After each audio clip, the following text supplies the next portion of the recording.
Motor വാഹന വകുപ്പിന്റെ നേതൃത്വത്തിൽ പെരുമ്പാവൂരിൽ ജനകീയ സദസ്സ് സംഘടിപ്പിച്ചു. ജില്ലയിലെ യാത്രാ ദുരിതം അനുഭവിക്കുന്ന പ്രദേശങ്ങളിൽ സ്വകാര്യ സ്റ്റേജ് കാരേജ് സർവീസ് ആരംഭിക്കുന്നതിന് റൂട്ട് പ്രൊപ്പോസൽ സംബന്ധിച്ച ആലോചനാ യോഗത്തോടനുബന്ധിച്ചാണ് ജനകീയ സദസ്സ് സംഘടിപ്പിച്ചത്.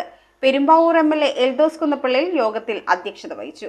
സംസ്ഥാന സർക്കാരിന്റെ 100 ദിന കർമ്മ പരിപാടിയുടെ ഭാഗമായി എറണാകുളം ജില്ലയിലെ യാത്രാ ദുരിതം അനുഭവിക്കുന്ന പ്രദേശങ്ങളിൽ സ്വകാര്യ സ്റ്റേജ് കാരേജ് സർവീസ് ആരംഭിക്കുന്നതിന് റൂട്ട് പ്രൊപ്പോസൽ സംബന്ധിച്ച ആലോചനാ യോഗത്തോടനുബന്ധിച്ചാണ് പെരുമ്പാവൂരിൽ ജനകീയ സദസ്സ് സംഘടിപ്പിച്ചത്. പെരുമ്പാവൂർ മേഖലയിലെ വിവിധ ഗ്രാമപഞ്ചായത്ത്, നഗരസഭ എന്നിവിടങ്ങളിൽ നിന്നുള്ള ജനപ്രതിനിധികൾ, രാഷ്ട്രീയ, സാമൂഹിക, സാംസ്കാരിക രംഗത്തെ പ്രമുഖർ, വകുപ്പ് തല ഉദ്യോഗസ്ഥർ, റെസിഡൻസ് അസോസിയേഷൻ ഭാരവാഹികൾ, ബസ് ഉടമ സംഘടനാ പ്രതിനിധികൾ തുടങ്ങിയവർ പങ്കെടുത്തു. പെരുമ്പാവൂർ എംഎൽഎ എൽദോസ് കുന്നപ്പള്ളി ജനകീയ സദസ്സിൽ അധ്യക്ഷനായി.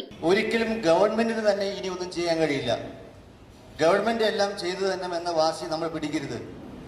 സർക്കാരും ജനങ്ങളും തമ്മിൽ, സർക്കാരും സ്വകാര്യ പങ്കാളിത്തമുള്ളവരും തമ്മിൽ PPP മോഡലിൽ പാർട്ട്ണർഷിപ്പ് ഉണ്ടെങ്കിൽ മാത്രമാണ് ഇനി കേരളം വികസിക്കും. മൂവാറ്റുപുഴ RTO കെ സുരേഷ്, നഗരസഭാ chairman Paul Pathikkal, block panchayat president KT Ajith Kumar, ഗ്രാമപഞ്ചായത്ത് വൈസ് പ്രസിഡന്റുമാരായ മിനി സാജൻ, ദീപ ജോയ്, ഡോളി ബെന്നി തുടങ്ങിയവർ ജനകീയ സദസ്സിന് നേതൃത്വം നൽകി. ഗ്രാമങ്ങളിൽ നിന്നും നഗരങ്ങളിലേക്ക് തന്റെ തൊഴിലവസരങ്ങൾക്കും മറ്റു മേഖലകളിലേക്കുമൊക്കെ ആളുകൾക്ക് പങ്കെടുക്കുന്നതിന് വേണ്ടിയിട്ട് പൊതുഗതാഗതത്തെ കൂടുതൽ ആശ്രയിക്കുന്ന നമ്മുടെ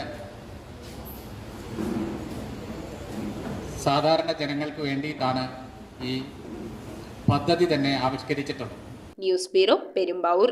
ആഘോഷങ്ങൾക്ക് ഇനി പ്രത്യേകിച്ച് കാരണങ്ങൾ എന്തിനാ? മൺസൂൺ കളർഫുൾ ആക്കാൻ വരുന്നു സിറ്റി സിൽക്സിന്റെ കർക്കിടക മേളം. ഇനി വിലക്കുറവിന്റെ ഉത്സവമേളം. എല്ലാ പർച്ചേസിംഗിലും 50% വരെ ഡിസ്കൗണ്ടും സ്പെഷ്യൽ ബൈ 1 ഗെറ്റ് 1 ഓഫറും. വിലക്കുറവിന്റെ ഉത്സവമേളം ഇനി സിറ്റി മുഴുവൻ ആഘോഷമേളം. City Silks, the complete family shop.